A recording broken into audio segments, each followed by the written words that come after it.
I used to think eating alone in a restaurant was the saddest thing in the world. You know the scene? A single person at a corner table scrolling their phone between bites. I'd glance over and silently think, that must be lonely. But then one day I was that person. I had just moved to a new city. No friends, no plans, just a suitcase and a dinner reservation I was too stubborn to cancel. I sat down, ordered something bold and unfamiliar, and put my phone away. I looked around, listened to conversations, watched the world spin, and for the first time in a long time, I felt present, not lonely, not pitiful, just with myself. A few months later, I saw a chart online, the loneliness level chart. And instead of feeling shame or sadness, I felt pride. I've done most of them, not because I had to, but because I chose to. Each level wasn't proof of how lonely I was. It was proof of how far I'd come in learning how to be okay, even joyful on my own.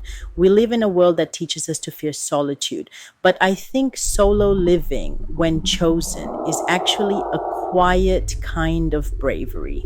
It's trusting yourself enough to show up even when no one else does. It's turning the volume down on outside noise so you can hear your own voice again.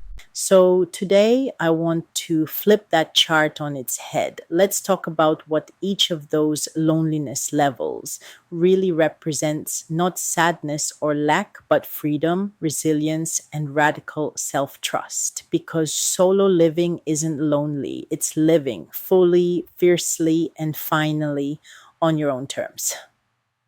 Hi, fams. I am Kristen. If we have not met before, welcome. If you are returning, thanks for handing in here with me.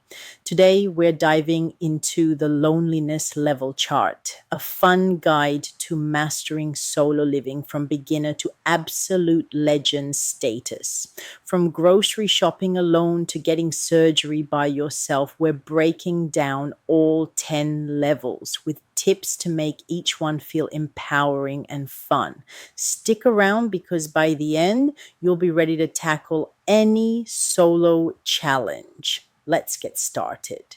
When you're with a group, you stay in your bubble. When you're solo, you crack open, you look up, you notice more, and people notice you too. Whether it's sharing a table with a stranger in Taiwan or getting directions in broken Spanish from an old man in Madrid, these tiny encounters turn into beautiful memories. I once met a woman in Seville who shared her life story over tapas. We never exchanged numbers, but I still remember her laugh. Level one is your warm up, shopping at the supermarket, or learning a new skill solo, like painting or guitar. It's low pressure, but it's your first step to owning your independence. Pro tip, make a shopping list to feel.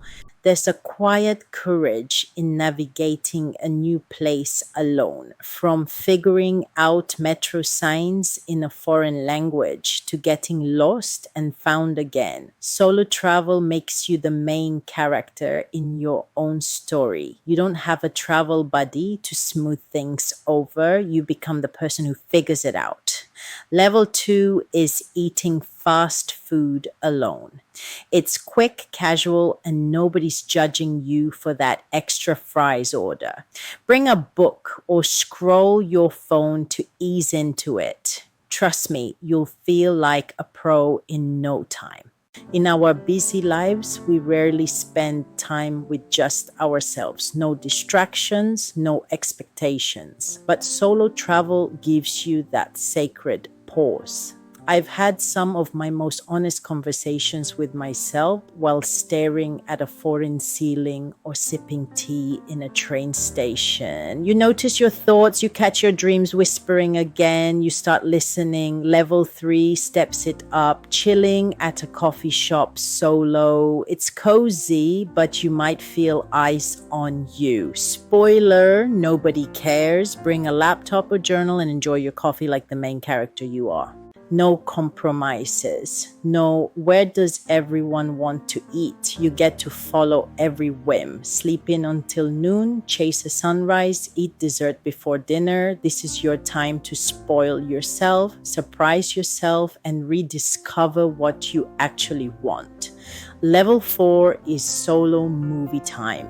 You get to pick the film, no compromises. Go for a matinee to ease in, it's quieter. Pro tip, snacks are your co-star, so load up on popcorn.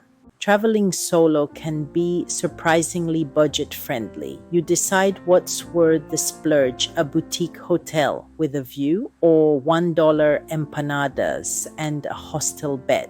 There's no one to please but yourself. I once saved 50 euros by skipping a boat tour and used it on a spontaneous flamenco show that changed my whole night. Level 5 is bold, eating hot pot alone. It's a whole setup, broth, veggies, meat, just you. Pick a chill restaurant and own that table like it's your kingdom. You'll feel unstoppable. You don't have to do it all. One of the best gifts of solo travel, permission to not keep going. Skip the museum, stay in bed, watch the rain fall instead of hiking.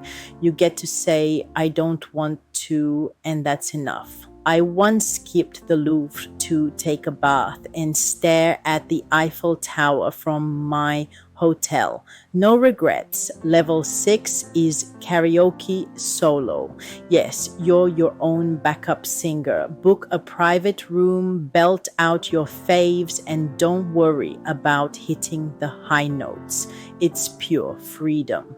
It's science. Solo time can boost your mental health. Stepping out of routines into wonder. It stretches the soul. You gain clarity, confidence, and sometimes even joy from the most unexpected places. A kind stranger, a missed bus, a quiet sunset alone. And once you realize you can be happy alone, you stop settling for less in life. Level 7 is serene, visiting the sea alone. It's you, the waves, and your thoughts. Pack a book or music and let the ocean vibe recharge you. Bonus, no one steals your snacks. I used to think my best travel days were behind me, but turns out they were just getting started. This third act of life, it's filled with slow magic, and solo travel is the thread I keep pulling, hoping to find more of me on the other end. If you're also wandering into midlife with questions, curiosity, or just a suitcase, you're in the right place. Level 8 is epic, hitting an amusement park or traveling solo. You set the itinerary, no group debates. Start with a day trip or a local park. Pro tip, selfies with roller coasters are a must.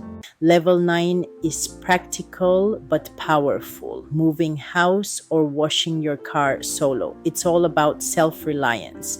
Hire movers if needed, but pack those boxes like a boss. Car washing, make it a playlist party. Level 10 is the ultimate, going for surgery alone. It's intense, but it's the peak of independence. Prep well, bring a good book for recovery, and lean on your medical team. You're a solo living legend.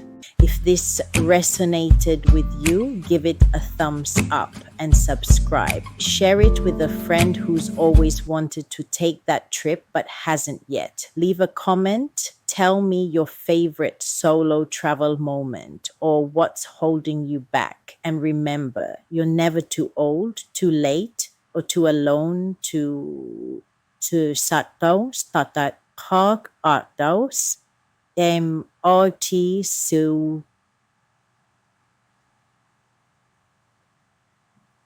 You just need your passport and maybe a little courage. Let's run away together.